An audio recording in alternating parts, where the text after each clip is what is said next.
All right. Woo. Look. I got that wow. Who wants some hands up right now? We got that. Turn it up loud. I know you're wondering how. I got that wow. Here I go, coming. I can't ever stop. I'm a tour de force running. Get me to the top. I don't need an invitation. I'm about to start a celebration. There she is. Hello, friends. Good evening. Hello. Good evening. Good morning. Or whatever it is if you're listening. No matter what day or time, we hope everyone is well. We are here for another episode of Three Cocktails In. Amy, Stacy, and myself. We gather weekly. So just a reminder, our episodes drop every Thursday. They are dropped at the wee hours of the morning. So build us into your day on Thursday or Friday or whenever you might be listening. And please do share with your friends. We cover lots of different topics, and today's is going to be great. Are you guys ready? I am. Yeah. It's always interesting to get super psyched to talk to somebody, especially somebody like our guest today. Yes. Most people, there would be people that would be apprehensive about it, but not us. We are brave souls. We are brave souls. Well, and so, you know, we've been doing this now for what, 2.5 years? And I don't know. It's one and a half. One and a half. Okay, we're coming on 2 years. Okay, we're coming on 2 years. And it is not easy to come up with topics. So we have planning sessions. The three of us have planning sessions, and we dump a whole bunch of topics, and then we whittle them down. And some of these meatier topics really do require bringing somebody from the outside in, because we're curious about it. Like we're not the experts here. We don't have this expertise. So that's what we're doing again today. And we're just always so thrilled to bring in people who can help guide us and teach us some of these things. So today we're going to be talking about forgiveness. Forgiveness is a word that we hear often, but I think few of us really understand what it asks of us, right? Yeah. We've all been hurt. We've all been betrayed. We've all struggled to let go of something. If you can say yes to those things, even just one of them, this episode is going to be for you. So we are bringing back our friend, Deanna Doctor. Deanna is a certified faith-based counselor. We've brought her in to talk about what forgiveness really is, what it isn't, and how it can transform our emotional health, our relationships, and our future. So this is going to be tender, I think, and it might just be the change that some of us need for healing. So with all of that being said, Deanna, welcome back to Three Cocktails In. We are thrilled that you're here. Hello. Thanks so much. Hello, everyone. Glad to be back. Well, thank you for your time. I know that you are stretched thin with your clients and such, so we appreciate the time. Yeah, of course. This is a topic that you dig into, I'm sure, on a regular basis. So let's start at the foundation and really talk about what forgiveness is and why is it important. Okay. So I'm going to answer the why it's important question first, and then I'll segue into what it is. I think forgiveness is important because it's really, truly the only way to have completely unhindered and life-giving relationships. And so if there's ever a barrier because I've hurt somebody or somebody has hurt me, that's literally an impasse in how intimate, how trusting, how respectful, how transparent we're going to be in this relationship. And so I think one of the main reasons forgiveness is so important is because it creates this bridge, this pathway for both of us in relationship to easily move back and forth. And if we can do that, then respect and intimacy and transparency continues to build. Now, if I'm going to be selfish in my view of forgiveness, it also aids me in emotional freedom. I don't feel hampered. I don't feel bound and anchored down by something that might have occurred 2 weeks ago, 2 years ago, 20 years ago, because I've moved in forgiveness, at least in my attitude. Maybe not in my actions towards the person who offended, but at least in my attitude, I've released this. So for me personally, there's this emotional freedom, but I also think there's mental freedom. You're not chewing on this and constantly obsessing, for lack of a better word, about how painful it was, how unfair it was. And if we're talking about forgiveness because somebody has actually really hurt us or offended us or wronged us, we're not talking about forgiveness because you took my parking spot at the grocery store. And so I just think there's real ability for us to build a bridge relationally that just keeps expanding and widening and lengthening if we practice forgiveness. I think that's the main reason why it's so important. Now, what it is pretty costly, pretty hard, and requires a whole lot of humility. In counseling, I tell my clients all the time to think of forgiveness as a legal term. And so it's you, the person who's been offended, making a commitment to no longer hold the offender to a standard of moral liability before you.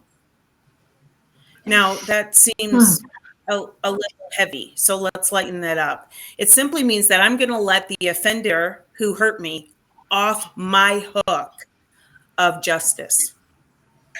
And I'm going to put them on a different hook of justice, mostly because I'm vengeful. I'm a horrible judge, particularly if you've crossed me in any way.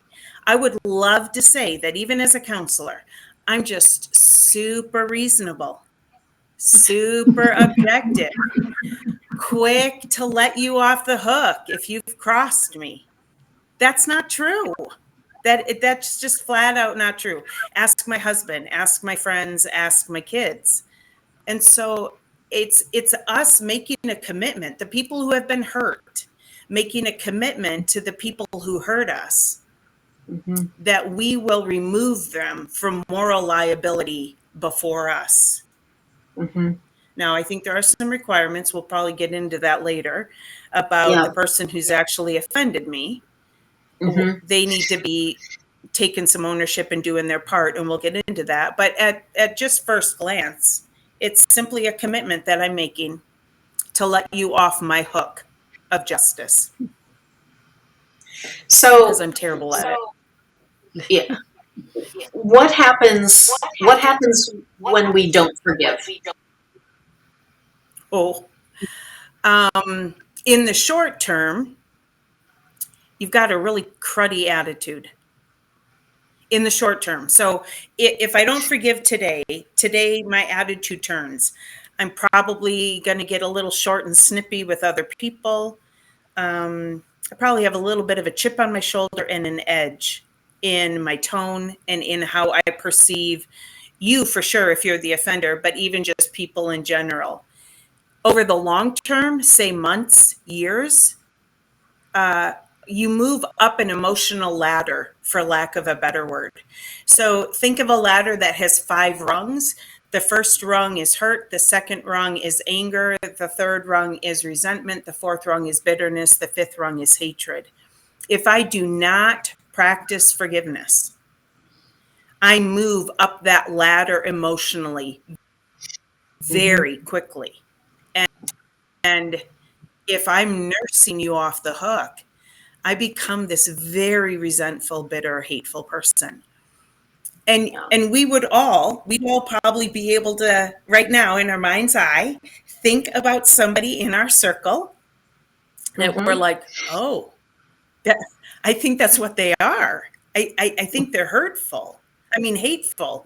And it's because they've got this edge and they view all of life as terrible because of that one hurt and offense or wrong that was committed against them. Maybe 6 months ago, 6 years ago, 26 years ago. So if we don't practice forgiveness in the practical, it just eats at us and erodes us. But in the relational practical, people don't want to be close to those of us that don't practice forgiveness. We're not safe. We're not trustworthy. We're not dependable. We're not soft and welcoming and inviting. And who wants to be close to somebody who's functioning that way habitually? Right. So I think it's pretty costly. I've thought in certain circumstances that by holding on to a grudge or not letting it go, not offering forgiveness, you're choosing to punish yourself. Because, like you said, you become bitter and hateful. Well, the person who offended you, they're long out of the picture. Right. Now I'm doing this to myself, which is a double down of the initial hurt and the wrong, but now I'm just letting it fester. Yes. And, not only, I love the analogy of building the bridge, especially when the person who has hurt you is in your daily life, but also just to, you've got to at some point choose to make yourself feel better. And hanging on to it, I mean, it doesn't affect them. You're the only one that continues to get affected by it. Now, that's really simplistic, obviously, really simplistic. But well, and I think it gives them power. So to kind of expand on what you've said, Amy, if I'm holding on to, let's say that you, Amy, have hurt me, or you've offended me, or you've wronged me, and I'm using a spectrum of words, because although forgiveness is always going to be needed, how I practice it or how I move towards it is going to be slightly different. I'm going to have to nuance that based on the scope of what's been done to me. So I'm using a range of words because I certainly don't want to level the playing field that all hurt feels the same. That's just not true. However, I do think if we're going to hold on to something, we're giving the person who probably is just tripping through the tulips, like they're going about their life, they're thinking everything is fine, and I'm giving them all of this emotional power in my life. I'm grading every single decision based on them and the effect of what they've done to me. I'm adjusting who I socialize with, where I socialize, how I spend my money, or how I make life decisions many times based on their past hurt, offense, or wrong against me. And meanwhile, they're over here living their life, having the time of their life. And so the only one, as you said, Amy, the only one that's really suffering is Deanna. Because I'm holding a grudge and I'm nursing a wound. And that's 100% on me. I can't blame them for that.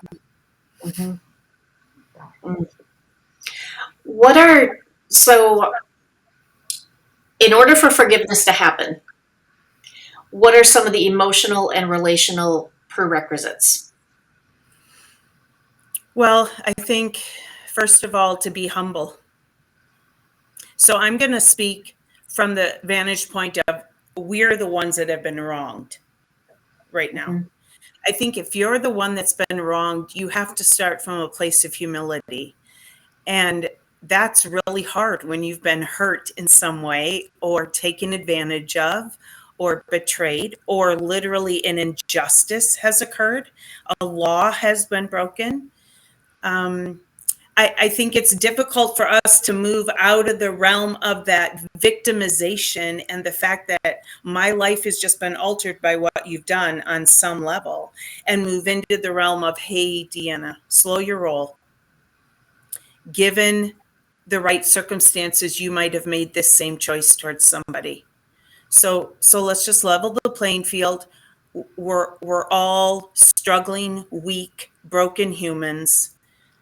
Let's take a breath here. And that's what I mean by humility. Instead of just running in to bang some heads together, get justice, make sure everybody knows how awful Kitty was because of what she did to me, it's me pausing and trying to bring myself back to a place of, wait a minute, we're all on pretty level ground here. So how should I move forward with this? So I think humility is one of the prerequisites. I think another prerequisite is that, man, I've got to be committed to relationship over my own personal benefit. Now, we might need to nuance that, because I do believe that even when I practice forgiveness, there might be times that the relationship can't continue exactly like it used to, based on the wrong or the number of times that same wrong has been committed against me. In other words, if there's a pattern, if this person isn't remorseful. So there's lots of variables to that. But I think initially I need to be committed to the relationship over Deanna. And again, that goes back to humility. The only way I'm going to be committed to, I'm sorry, Kitty, I'm just going to throw you under the bus the whole podcast. Kitty's in my relationship being restored because she wronged me, is if I'm thinking about the relationship more than I'm thinking about how you hurt me and how it affected me. And then just a couple other things. I think we have to be realizing that it's going to cost us something. Forgiveness is costly. It usually means that I have to put down my staff of, I will get justice. I will avenge this. And I'm going to have to lay that aside for the sake of moving towards somebody who is showing sincere and genuine remorse and regret over what she did or said or didn't do or didn't say. Sometimes the absence of something can be just as hurtful as the presence of something. I think those 3 points are important. The only other thing I would add to it is that I think it's also important to realize forgiveness is not the absence of a consequence. And so when you're thinking of a prerequisite to forgiveness, I think it's easy for us to believe that if we're truly forgiving somebody, we're just letting them off the hook. And, I forgave them. And so I'm not going to hold them responsible. We're not going to ask the judge to throw the book at them. We're not going to hold their feet to the fire. I think that's really foolish. Yeah. For a couple of reasons. There is a natural cause and effect in place in life. Every choice has a consequence or a reaction. Every choice has a response. And if I'm going to try to short circuit that in somebody else's life, then I don't get to complain when they keep repeating that same stupid or hurtful pattern. Because I jumped in and I tried to cut off the cause and effect. Plus, let's be honest. Oh, go ahead. So walk me through that last point again. So in some ways, forgiveness is one part, consequence is another. Except I'm saying that it's the same coin, it's just 2 sides of the coin. On one side of the coin is me granting forgiveness. On the other side of the coin is me also understanding that the consequence is going to help train them towards not doing that again. Okay. And so forgiveness isn't me expunging the consequence or the result of their choice. It's me not holding them responsible to my standard of how good I want to feel emotionally, but instead holding them to a standard of right living, good, respectful behavior. Maybe if a law has been broken, what the legal side says that they're responsible to do. I'm a fan of holding people's feet to the fire because pain trains us, it motivates us. Pain changes us. And I think maybe one of the misconceptions in our current culture is that if you're going to forgive somebody, they're just completely off all hooks. No, Yeah. they're just off my hook. I'm not going for a pound of flesh because I'm looking to restore relationship. But you violate a law, I'm definitely hoping the judge goes for a pound of flesh. You break into my home and cause damage, I'm definitely going to expect you to pay for that and make that right. I'm still going to forgive you, but you need to be trained towards not doing that again. So the Does that make sense? difference is, right, you want them to be held accountable. You're just not going to keep it within your, thinking and heart and whatever against Yes. that person for a long term. Yes. Yeah. Which, Stacy, since you're bringing that up, is really part of a threefold commitment that I think forgiveness is on our parts. If I'm going to grant forgiveness to Kitty because of what she did to me, I'm literally telling myself I'm not going to keep rehearsing that and reminding myself in my own head, but I'm also not going to keep reminding Kitty. Well, last week when we did coffee, you said, I don't know if I want to be in that position again. Maybe we shouldn't do coffee, in a couple of weeks. So I'm reminding her, well, again, we're thinking bridge building. I'm not supposed to be putting down major obstacles that you have to jump over every single time we socialize. But I think the final commitment is that I'm not going to bring it up to Amy and Stacy either. So, maybe we're all hanging out together and Kitty gets up to go to the bathroom and I'm like, guys, I know that you weren't there last time we did coffee, but I just can't. I got to tell somebody because it just hurt me so badly. And then I'm rehearsing something that I thought, or I would say Kitty thought, I had covered with forgiveness. Now I'm bringing it up to other people. Mm-hmm. And so yeah, I totally agree with what you said, Stacy. I'm still asking for somebody to hold them responsible. I'm just not going to be the one doing it within my own heart and mind because I can't be trusted to do that and still function well. So, and if you're doing those things, it's a sign that you really haven't forgiven. Correct. Okay. So this kind of gets to the old saying, forgive and forget. Yeah. As human beings, it's hard. You can't. Well, what are your thoughts about that saying? Because that saying is really awful. hard to forget. Everybody listening to the podcast, please don't use that saying. It's a terrible saying. First of all, it's not even possible. Yeah. So there have been so many studies over the years through the decades about how our brains retain information, and that with just a couple of patterns of practice, these neural pathways form, and now habitually we just respond to life a certain way. We just ingrained a pattern. Well, what is that? That's my brain going, hey, Deanna, you're going to need every ounce of help you can get to remember important stuff. And so I'm just going to help you remember all the important stuff. Mm-hmm. Well, it's really important if I'm hurt. If somebody has hurt me or wronged me or violated me, that's important. So guess what I do? I remember it. Mm-hmm. And so there's a difference between remembering and rehearsing. I remember a whole lot of really awful, painful, hurtful stuff that's been done to me over the years by people. but I don't sit around rehearsing it in my memory bank because nothing. Almost like rehashing. Yes. Yeah. Going over it again and again and again. Right. Yeah. All that does, I can't speak for everybody, but I'm a pretty fiery person on a good day.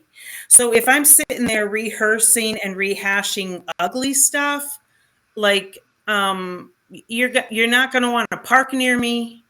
You certainly don't want to look at me funny, and I probably should like put duct tape over my mouth because something is coming out and something is going down. Okay, and then I've just blown up multiple relationships in a series of maybe minutes or hours because my mind was full of, I can't believe Kitty did that. And then it just, it comes out. Mm-hmm. And it shouldn't, because it doesn't serve the relationship at all. Confrontation does, but we're not talking about confrontation. We're talking about rehashing something that Kitty's not being given an opportunity to answer for. Mm-hmm. Mm. So this might be off kind of the outline that we talked about, but how do you approach forgiveness to somebody who has moved on? I mean, they've really moved on. They're not you don't really have that relationship with them anymore. Mm-hmm. Mm-hmm. And not just because of this one incident, but just because, life circumstance, whatever. How do you approach forgiveness when there isn't necessarily that bridge or relationship you're trying to focus on? Yeah, great question. So I encourage people to think of forgiveness as two aspects, two components. One is your attitude. That's an internal personal thing that Amy, Stacy, Kitty, Deanna are all working through and all working out up here so that we are not holding on to a grudge. We're not nursing this. The second aspect is behavior or verbiage. And I tell people all the time, listen, you're not allowed ever to have an attitude of unforgiveness. You're not allowed because it's a barrier to relationship, and we're supposed to be living in relationships. However, I might not be allowed to verbalize or live out my forgiveness. And there'd be a couple of reasons for that. One is maybe the person's no longer in my life, and there might not be wisdom in inviting them back into my life for a variety of reasons. There also might not be capability of inviting them back in. If they've moved away, I've lost touch, I couldn't even find them on social media. Okay, well, now Deanna has to believe that she's not forgiving because I just can't tell you I forgive you. No, I can still do it in my attitude and let you off that hook, so to speak, of my moral judgment. But I also think it matters that sometimes people don't care that they hurt us. Yeah. And no offense, but if you don't care, I'm not going to tell you verbally that you're forgiven. Because I actually don't think I can cover your forgiveness verbally or in behavior until you take ownership for the fact that you did something wrong. Mm-hmm. Yeah. I just think it cheapens the amount of hurt that you've caused, and I think it cheapens the level at which we ask people to be held responsible. So I'm going to use a really extreme example. If you violate my children as an adult or as a teenager, if you violate my kids, and I'm churning inside as a mom, and my kids are churning, and they're sitting in counseling, and they're having all of the side effects of a child who's been violated, my life's in upheaval. I think lots of times people are prompted to go to that person and say, you know what, I forgive you. Because I, as the mom, feel terrible inside, and I just want to feel better. The problem is the person who violated my kid probably doesn't give a flip, statistically. Now I'm leaning on statistics. Statistically, they don't care. And so now I'm letting them off a hook that they don't even think they need to be on. So they're like, well, thanks, Deanna, but I didn't think I didn't do anything to your kid. I don't know what you're talking about. So next. And so now I have no recourse. Because remember, forgiveness is making a commitment. I'm not going to rehash it. I'm not going to keep reminding the offender what they did to me. And I'm not going to bring it up to other people. So now I have no recourse. And the person who hurt me, violated my kid, hurt my kid, is just tripping through tulips. Yeah, that's not okay. And so to go back to your question, Amy, or your statement, I think it matters that in my attitude, I'm always moving towards a place of, hey, Deanna, you're a terrible judge. You are not going to be objective right now because this involves your child. You're going for flesh. You just want to end this person. You have to transfer them to some other hook of justice, not yours. I can do all of that in my attitude, but I'm going to make a pretty strong statement. I don't believe we're actually allowed to verbally let them off the hook until they actually believe they're on the hook. So, people who write letters to prisoners and they're like, I just want you to know I forgive you. I want nothing but the best for you. And I'm like, you guys, save your letters. No, they need to take ownership first before you let them off the hook. I think that's a really important part of them humbling themselves and not acknowledging the pain they've caused. And I think we should expect people to do that. In those extreme situations like that, I don't know that I could ever forgive someone. Yeah. I mean, as we sit here on a podcast, it all sounds really great in theory, right? Because we're not talking about anything real that just happened today on Father's Day. Right. So yeah, I hear that. And I think that's a valid point. I'm going to go back to the purpose of forgiveness is for relational freedom. This is literally, truly the whole entire purpose of forgiveness. Now, I happen to be a faith-based counselor, so I'm fully aware that my faith system strongly influences how I live my life. But even if you don't have a faith system, every single person on planet Earth understands the disconnect and the tearing that happens in a moment when we hurt each other and we wrong each other or we violate or betray each other. And so the goal is that there'd be a restoration or a reconciliation of relationship, but not necessarily only with that person, but also within me. Within Deanna, I'm being restored. I'm being reconciled to trusting people, believing the best about a person, wanting to be open and vulnerable again with a person. And so I understand that it's really challenging for us to forgive. It is one of the costliest life skills we will ever practice. But if we don't practice it, it hampers all relationships. Because although I might think it's only affecting my relationship with this person, now Deanna's a little bit braced for all my other relationships.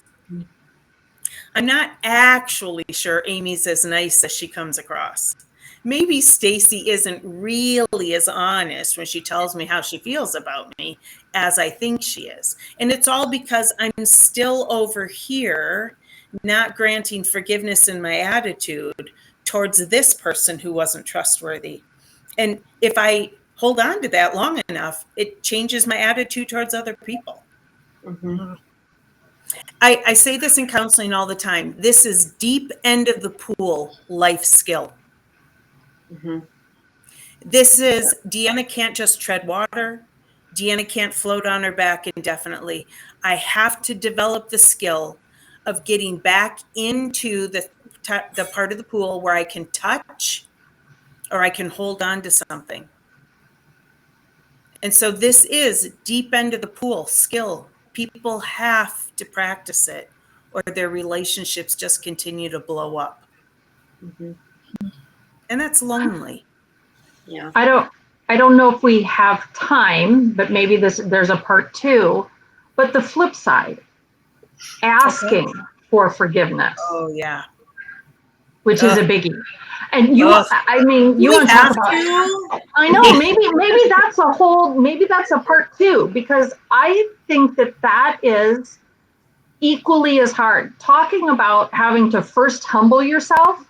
Not only are you humbling yourself internally, now you're going to humble yourself to somebody else who may or may not want anything to do with you. Which is why I don't want to talk about it. Let's just stay arrogant and assume we're not hurting anybody. Works for me, not so much. Yeah, so you do have to start with humility. Again, there has to be good self-assessment of, oh my goodness, Deanna, really? That was completely out of line. That was disrespectful. That was rude. That was whatever. I think there has to be humility.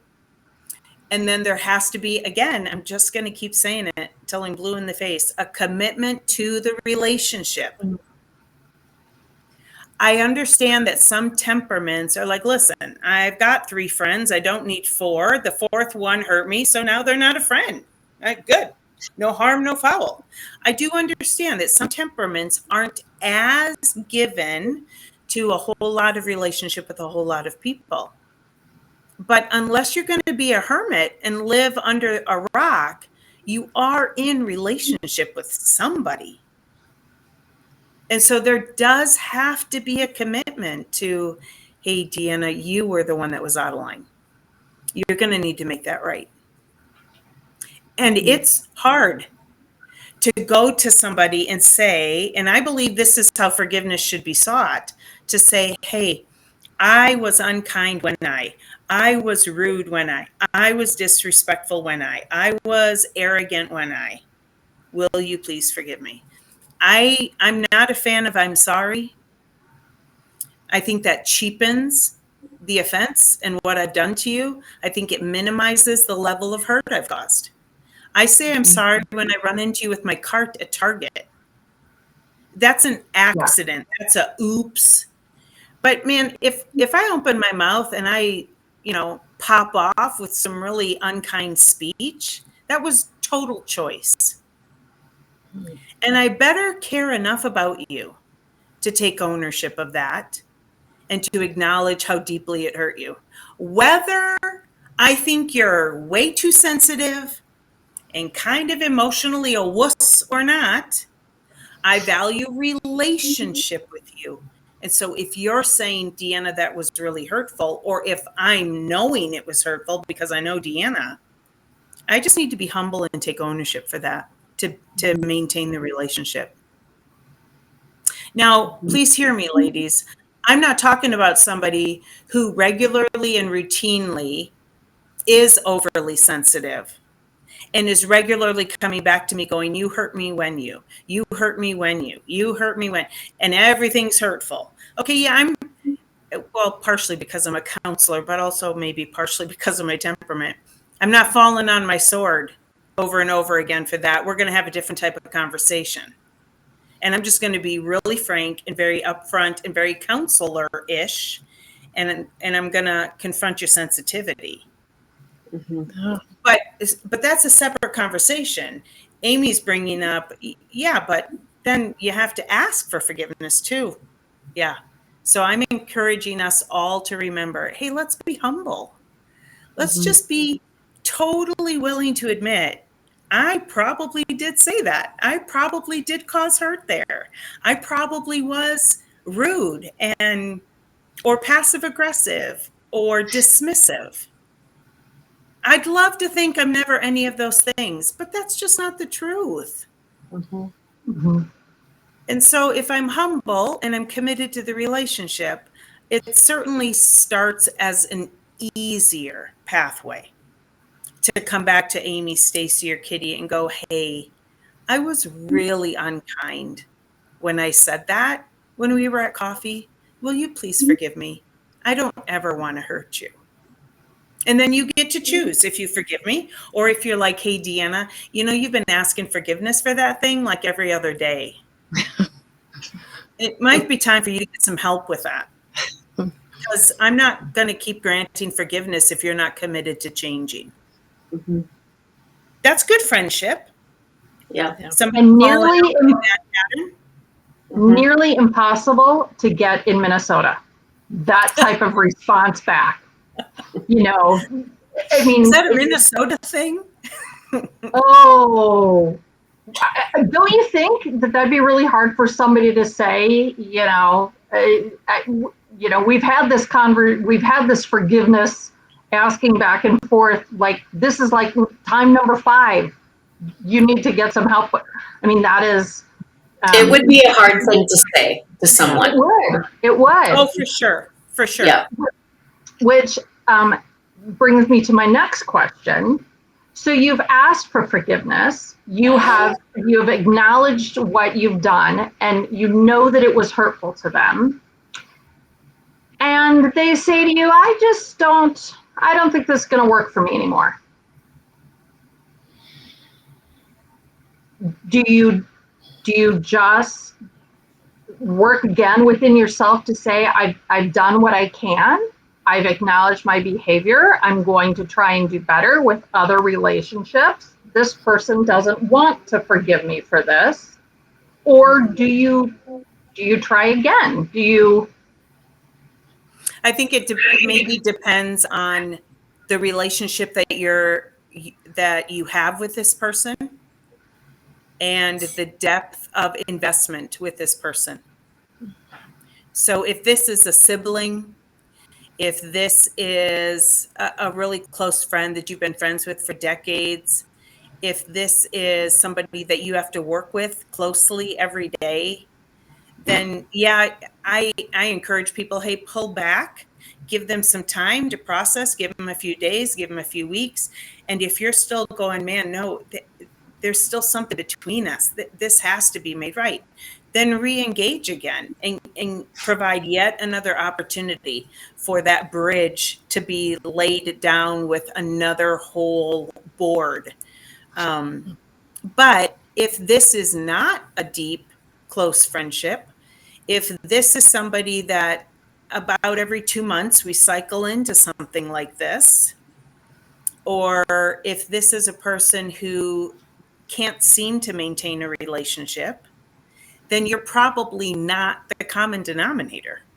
And so, man, if they don't want to invest, here's the deal. And please don't hear me. I'm not trying to sound harsh, but here's the deal. I've got lots of people that want to invest in me and that I want to invest in. There's a reciprocity and relationship going on. I can afford for you to walk away. I'm not going to like it. Deanna's going to grieve. Not only as a counselor, but just as a human. I want people to get along. Good grief, I spend the majority of my week helping people get along. It matters to me. But at the end of the day, if I have to beg you to work on this, yeah, I'm probably not going to do that. Because if I care more than you care, we're probably not good together.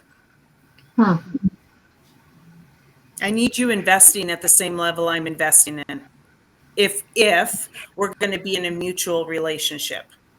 I understand some relationships are very one-sided and they have their place. But if this is a person who is regularly functioning this way, regularly not granting forgiveness, regularly thinks everybody else is the problem and never them, I'm probably going to let them walk away.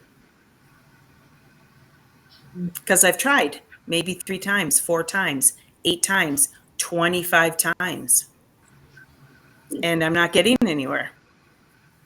Hmm. It's going to hurt, but next. And I'm not trying to sound flippant.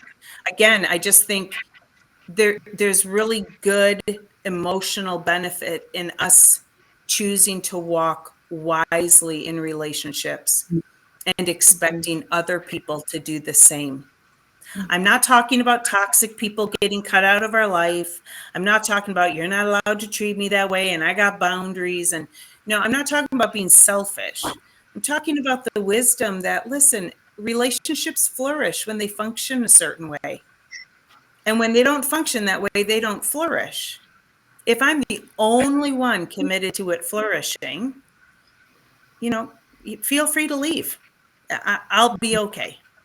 I'll be okay. And then I'll do the hard work and I'll be okay.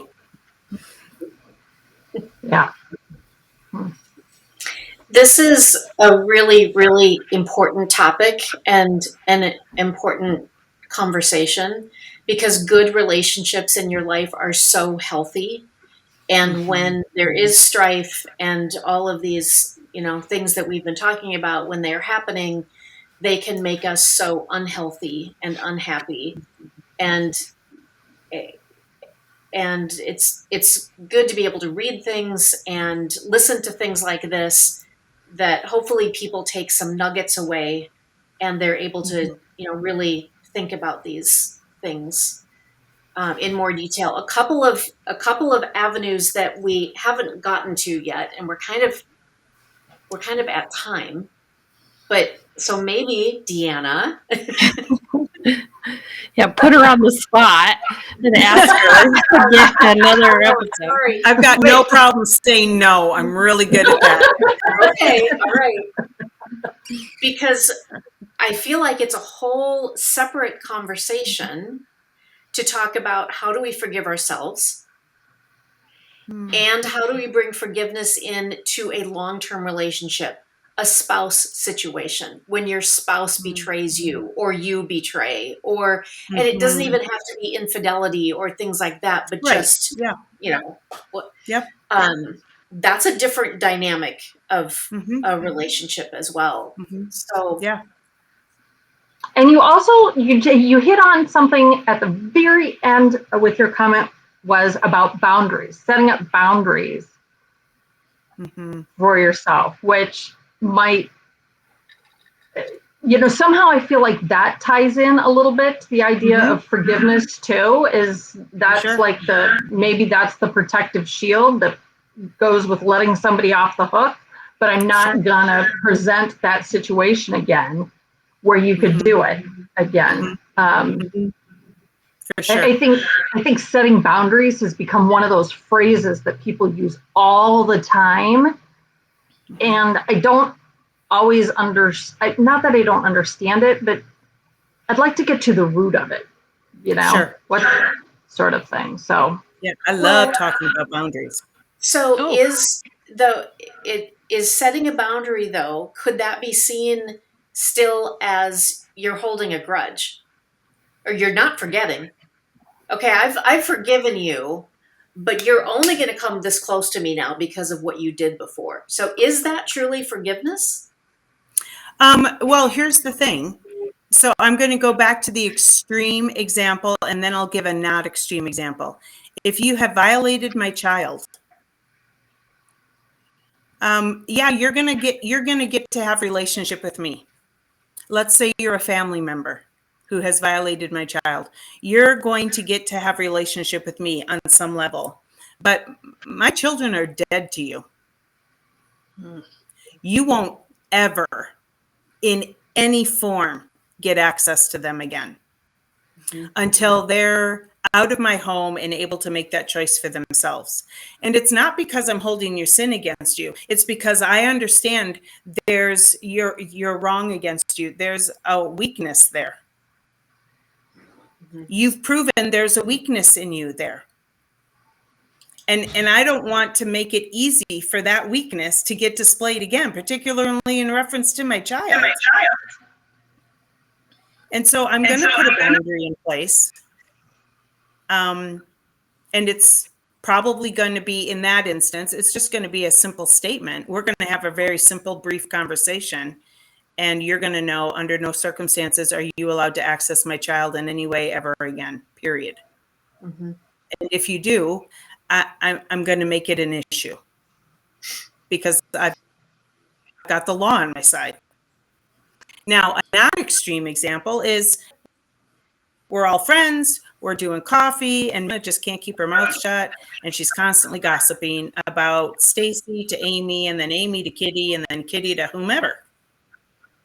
And maybe Stacy shares something really personal with me, and she says, hey, I haven't shared this with the other girls yet. Could you just keep it to yourself for now? I'm trying to figure out the best timing to bring it up to the group. And I'm like, oh my goodness, of course. You know, if you need anything, let me know, and I'll be there for you while you figure out when you want to tell Amy and Kitty. And then I tell Amy and Kitty. And Stacy comes back to me. She's like, oh my goodness, Deanna, that was so hurtful. You said you wouldn't tell. And so maybe we make it right. Okay. We're just going to assume all the positives because Stacy and myself are just killing this topic. And we're just fantastic at forgiveness and covering and all the things. So we cover it. But if Stacy's wise, she's going to go, ding. That's the third time that's happened with Deanna over 10 years of friendship. Or that's the third time that's happened in the last week with Deanna. I'm going to stop telling her anything that matters. I'm still going to do coffee with her. I'm still going to do book club with her. But guess what? Now we talk about the weather. We talk about her daughter's latest boyfriend. We talk about the amount of jewelry she just bought from Kitty last weekend on her lives. We talk about all of that. Am I allowed to say that on the podcast? Oh, yeah. Hell yes. And so I'm still going to be in relationship with you, Stacy. We're going to have a really good friendship still. It's Stacy's just decided it's going to be very superficial because Deanna maybe isn't trustworthy. Mm-hmm. And so she's going to give me some time to prove and see if I am. Mm-hmm. And I think that's wisdom. And I think that's a really wise boundary to put in place. Mm-hmm. Makes sense. Wow. I feel good about this conversation. You feel what, Amy? I feel good about having had this conversation. Okay. Being able to like break down these little steps and why forgiveness. I mean, I think we all know forgiveness is good, but haven't really thought about it quite like you spelled it out. Okay. And how to activate it. Yeah. Yeah, I'm glad it's been helpful. Do you have a short end, summary that you can give everybody? Forgiveness is worth it. Forgiveness is necessary. And all relationships flourish with it. Yes. Beautiful. That would be my summary. That's wonderful. Thank you. That's a wonderful way to wrap this up. It is not easy, but a path worth exploring for ourselves. For ourselves, as maybe even more for ourselves than for the relationship. So, thank you, our listeners, our viewers. Whether our conversation today gave you clarity, comfort, a little bit of conviction, we hope that, just like Amy, we hope you feel a little lighter having listened to this and a little bit better equipped to face whatever healing journey you're on. Deanna, thank you for your insight, for showing up. You show up for these hard, beautiful conversations, and we're grateful. Thank you for having me. I appreciate it. Yes, thank you. All right. Well, we'll see you all next week.